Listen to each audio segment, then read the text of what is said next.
शहादा नगरपालिकेच्या निवडणुकीचा बहुप्रतीक्षित निकाल आज जाहीर झाला।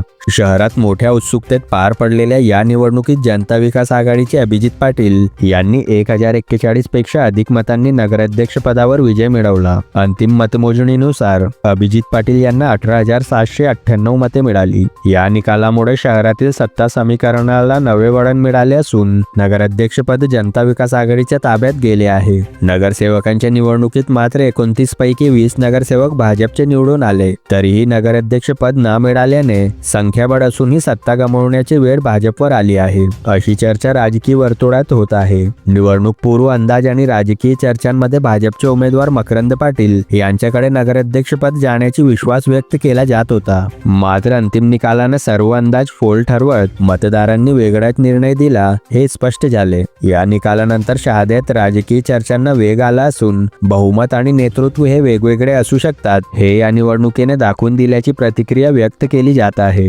शिवपुराने सर्व शहादेकर मतदार बंधू भगिनींचे मी मनापासून आभार व्यक्त करतो। खरं तर आमच्यासाठी हा निकाल थोडा अनपेक्षित आहे। 20 पेक्षा अधिक नगरसेवक निवडून यायला हवे अशी आमची सुरुवातीपासूनची रणनीती होती, परंतु मतदारांनी काही फरकाने आमचे नगरसेवकांना मागे ठेवलं।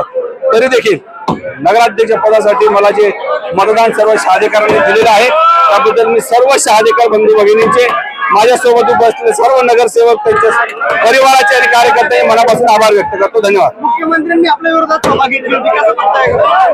खरं तर संपूर्ण भारतीय जनता पक्षाने ही निवडणूक अतिशय प्रतिष्ठेची केली होती। स्वतः मुख्यमंत्री साहेब इथं आले, गिरीश भाऊ महाजन 2 वेळा आले।